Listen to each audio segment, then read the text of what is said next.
All right, so this is section 7.2.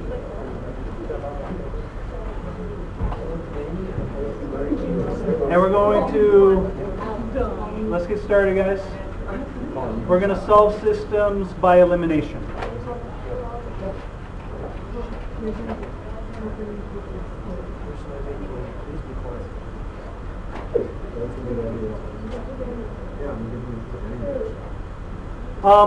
So last time we talked about solving by substitution, where we solve one equation for one of the variables, substitute our result into the other one.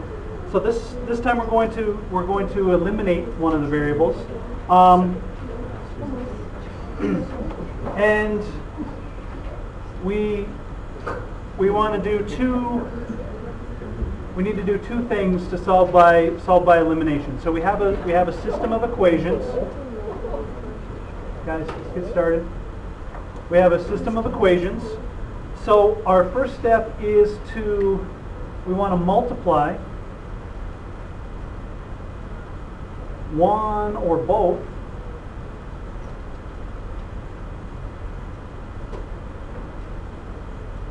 we want to multiply one or both equations by a number that lets us add the two sets of equations together and eliminate one of the variables.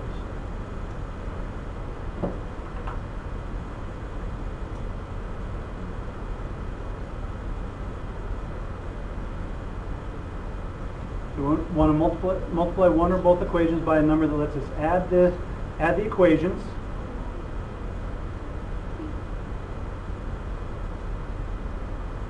So one of the variables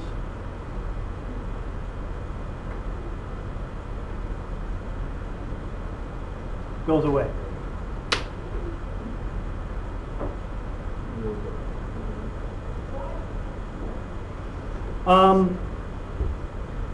So that's this is our main step. I said there are two main things.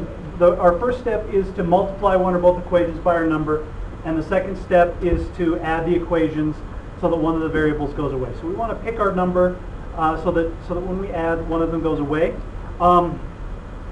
This usually only works for, and I'm going to say usually because not always. Usually only works for linear systems.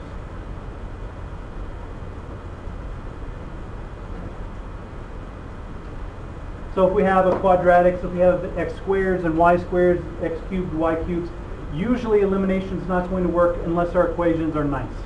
So by nice, I mean everything is matching up really nicely.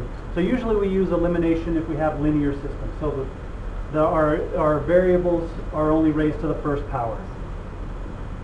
And when we start, it's usually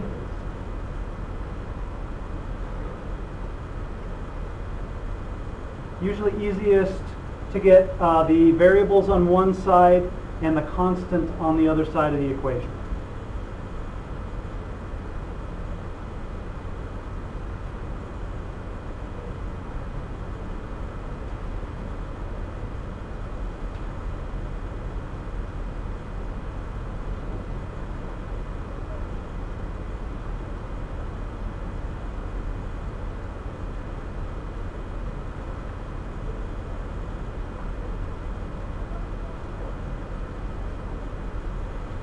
So usually it just works. The work is usually a little easier if you set your problem up that way. You don't have to. It's usually a little easier. And all I'm going to do today is go through a couple of examples of solving systems by elimination. And we're only talking about two variable systems here. So we have an x and a y. We only have two variables. So most of them are pretty easy. Tomorrow we'll talk about solving graphically or interpreting the solutions graphically, and we'll do some application problems. So this is our method, something that we've seen at least one other time in the past, so shouldn't be completely new. So let's do a couple of examples. Any questions, comments before we before we go on with these examples. Okay. So we'll start off with an easy one. So all of these we're going to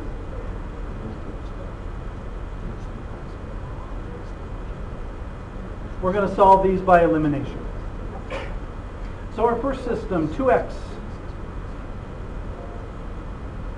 2x minus 3y equals 7, and 5x plus 3y equals 0. So here's our system.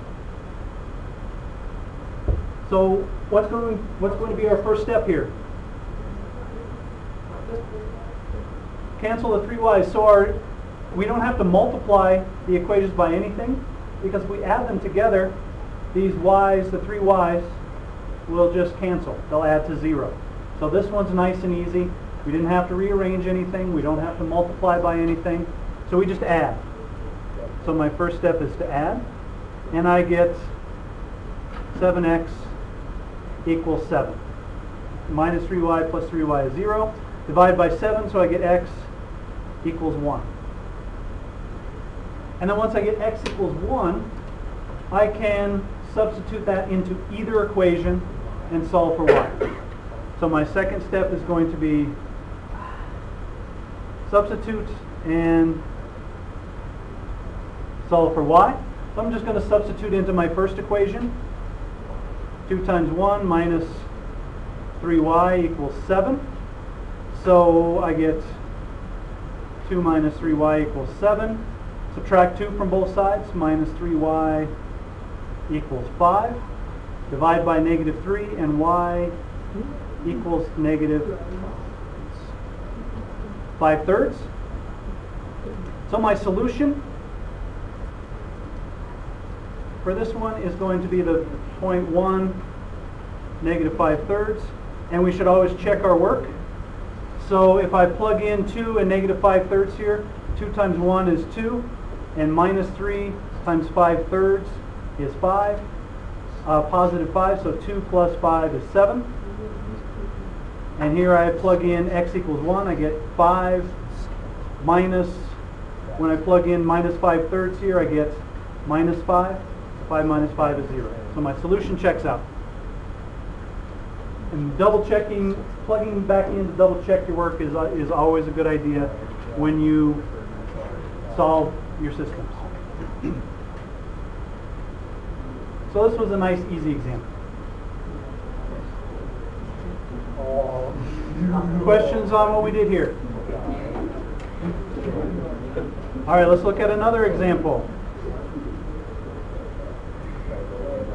3x plus 4y equals 11, and x plus 2y equals 5. So we want to solve this by elimination. So what are we going to want to do? Multiply the bottom equation by negative 3. Could you also multiply by negative 2? We could also multiply the bottom by negative 2. So let's go with our first one, guys. So we're going to multiply the second by negative 3. So I'm going to rewrite my system. 3x plus 4y equals 11. You don't necessarily have to rewrite it. I'm just rewriting it to make it so the notes are easy. So we're multiplying the second equation by negative 3. 3x minus 6y equals minus 15. And now we're going to add. So when I add these, the x's go away. The x's add up to 0. And I get negative 2y equals negative 4. Divide by negative 2, and y equals 2. Substitute that in and solve for x.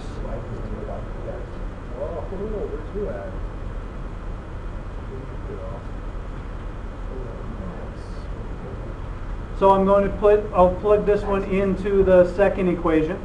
So I get x plus 2 times 2 times 2 equals 5. So x plus 4 equals 5. So x equals 1. So my solution is the point 1, 2. And I can plug this in and check my answers to make sure that this works out in both equations. If I check it, if I plug it in, I check it, it should work out. Yes?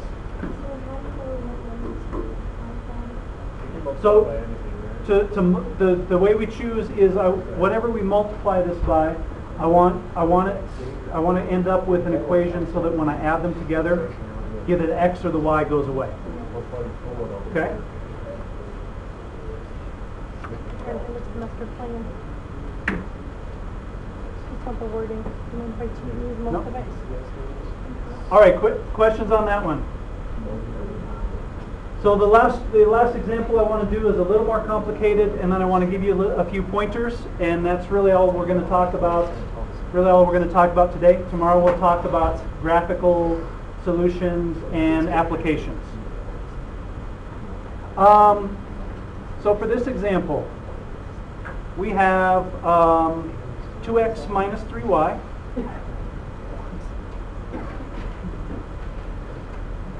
equals negative 15, and 5x plus 2y equals 10.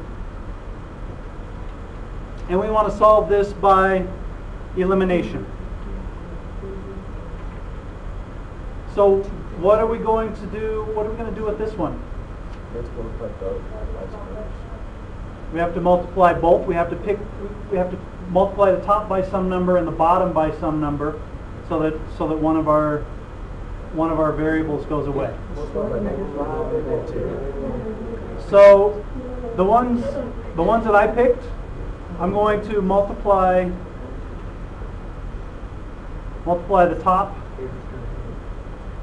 by 2 and multiply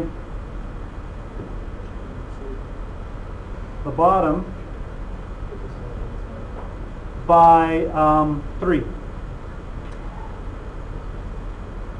So those are just the two that I picked. I wanted so that I get the y's to go away. So when I multiply the top by 2 and the bottom by 3, I get 4x minus 6y equals negative 30. And I get 15x plus 6y equals 30. And now I'm going to add. And I get 19x equals 0. Divide by 19, so x equals 0. Plug this back into one of these equations, and so I'll plug it into the top one. So I want to solve for y. So plug this back into the top equation. I get minus 3y equals minus 15. Divide by minus 3, and I get y equals 5. So my solution is the 0.05. Check your answer by plugging it back in. If we plug this back in, we see it works in both equations.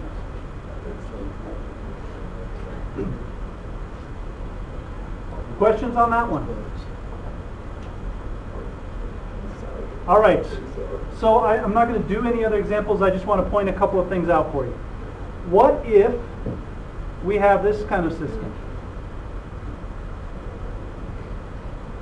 What if we had something like 0.98x plus 0.76y equals 0.52 and 0.35x plus 0.29y equals negative 0.13.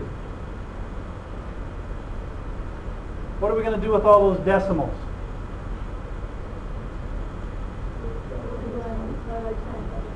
We could work with the decimals. That would be okay.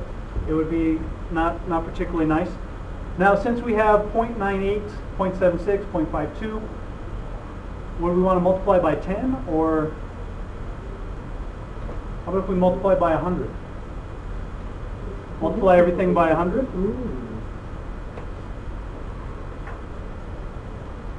Multiply everything by 100 and I get 98x plus 76, and I'll put my braces there, 76y equals 52, and 35x plus 29y equals negative 13. A little easier to work with, and now we can decide, this one could be a little tricky to work with. I just made this up off the top of my head. But to get rid of these decimals, you can multiply both equations by 100. You don't have to do that. You could work with the decimals. It would work out fine. This just can simplify your work. What if we have something like 3/4 x plus 1/3 y equals 1/4 and 2/3 x plus 1/4 y equals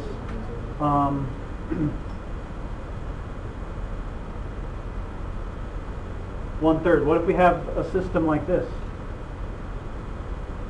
I know we all hate to work with fractions, so what can we do here? We could change them into decimals and work with decimals, right? We could, will we want to multiply by 100 here?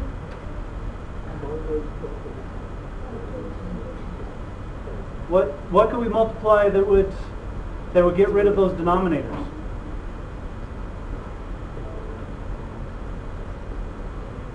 So what I would look at with fractions is multiply by the number that if you were adding those fractions would be our common denominator. So our least common multiple. So I'm going to say LCM of the denominators.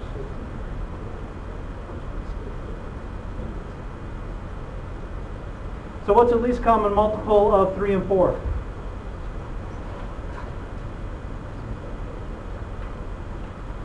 12. If I were to find a common denominator between these fractions, my least common multiple would be 12. So I would multiply everything by 12.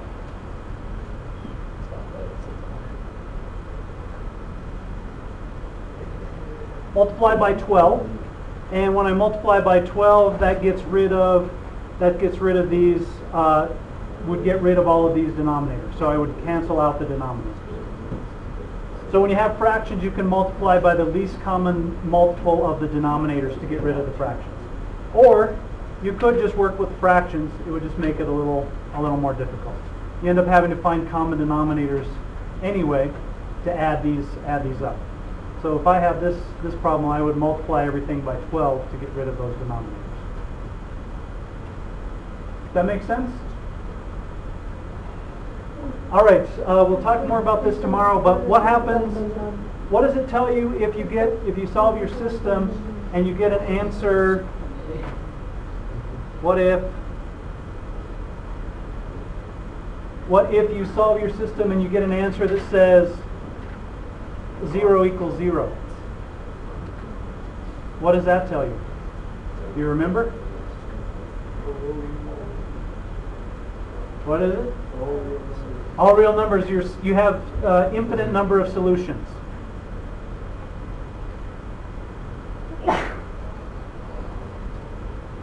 And what if you work through and you end up with an answer like 0 equals 1? This can never be true, so this would be no solution. And we'll talk more about these tomorrow. So if you solve your system and you end up with an answer like 0 equals 0, 1 equals 1, 10 equals 10, that means you have an infinite number of solutions. And if you end up with something like 0 equals 1, 5 equals 3, something like that that's impossible, it means you have no solution. We'll talk more about that tomorrow. and what that means and what the graphs are going to look like. All right, questions? Okay, homework.